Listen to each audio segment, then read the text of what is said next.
21. Ayan, nag-aayos ako ng ano yan, Sunday. Naglinis ako ng floor. And then, naisipan ko i-transfer ko yung table ko dito. So, titingnan natin yung magiging outcome later. So, as of now, medyo windy sa labas.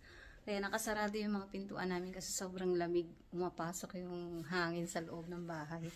Kaya, ayan, ang messy ng bahay namin. So, ayusin ko lang to and then, yan, pakita ko sa inyo later kung anong mangyayari. Parang nagsisi ako sa ginawa ko. Parang tinatamad na ako. Ang dami ko pang kailangan gawin. Ito yung extension na binili ko kasi ito may on and off na switch. Kaso, napaka-iksi ng kanyang kanyang wire. Hindi abot dun sa saksakan ko. So, kailangan ko pa ng extension. Yun na mangyari. So, ito yung nabili ko. Ano to? $43. May kasama kasi siyang ganito. Pwede ka mag-charge. So, ayan. Tapusin ko na. Ayan yung aking mga ginagawa. Pakita ko sa inyo. So, ayan yung kalat ko. Diba? So, nilipat ko na yung table ko dito. Kahit pangit siya tingnan, pero at least meron na talaga akong space. And, yan. Nilipat ko yung aking mga Mickey Mouse na estante dito.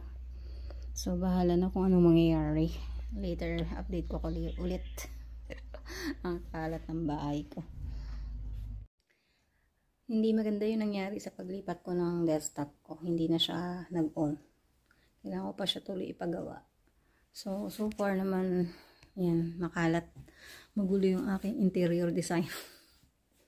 Hindi pa ako nagla-lunch, mag 2 o'clock na. So, kakain muna ako. And, yung office ko mukha naman siyang okay.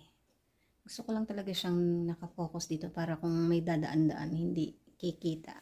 So, yan. Wala akong malidistorbo. So far, walang far. Wala akong computer, so hindi ako makasupport. So, bahala na. Daling ko yan bukas sa pagawaan. Bahala na kung mangyayari. Okay guys, ayan na itsura nung nilipat ko yung couch natin dito sa kanan. So, hindi na akma yung kanyang, hindi na niya makikita yung TV pag siya dyan nakaupo. So, dito lang yung, hindi ko pa nakoberan yung mga nilaban ko kasi yung sapin. So, ayan. So, yung mga nasa center, yun lang makakapanood ng TV. Tapos yun yung setup ko doon. Ang gulo, diba? Bahala na si Batman. Kami-kami lang naman nandito, kaya okay lang yun. So, importante ay mahalaga. So, kakain ako ng lunch kasi talagang gutom na ako. It's 2:30. Oh, 2:40 na nga. Okay. See you later. Kumain na ako guys, sobrang gutom ko. Nilaga ulam ko.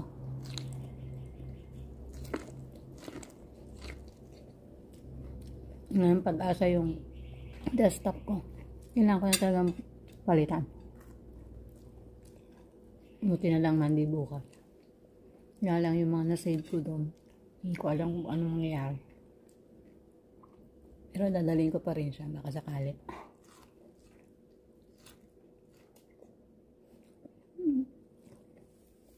Kain. So, pakainin ko yung birds. Binilang ko sila nito, oh. Meron tong sa gitna. Iba-ibang flavors. Para to sa maliliit na birds, eh. Wala naman napunta ditong, kakaibang birds. Wala akong pag-asa dun sa aking, aking desktop. Ayaw na talaga niyang bumukas.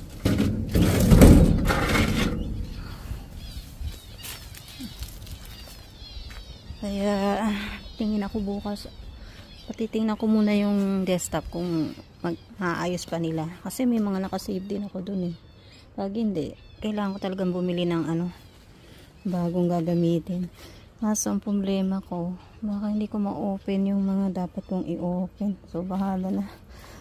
Good luck na lang sa hindi ko na maalala yung password ko dun eh. Kasi automatic yung login ako dun.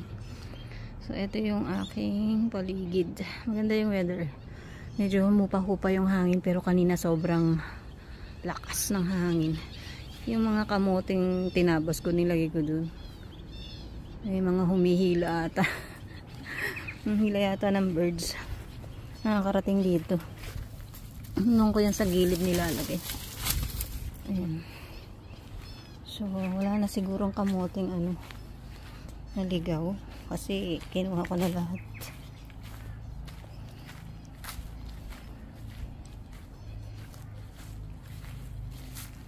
Masyadong malambot yung lupa.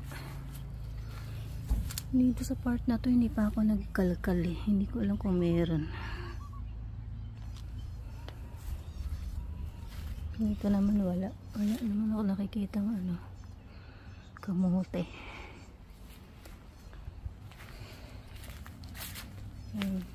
Madami rin akong tinapon doon ng mga baby pa.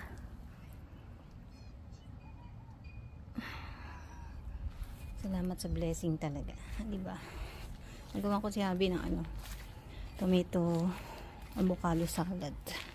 Kasi dami namin kamatis. Siya lang kumakain nun. Ayan, so sa aking sayote, pag-asa ko yan na tumubo. Yung pak choy, sinubukan ko lang yan. Ewan ko kung tutubo yan. Hopefully. So, tapos na ako sa laba. Sasarado ko na tong pintuan. And, siguro hanggang doon na lang ang ating vlog for today. I'll see you again on my next video. Kasi wala tayong trabaho. So, araw-araw nyo ako makikita. Araw-araw. Mayat maya pala. So, I'll see you again. Si Abo lilinisan ko yan siguro. Mga Tuesday or Wednesday. Bukas kasi alis tayo. So, see you guys. Don't forget to comment below.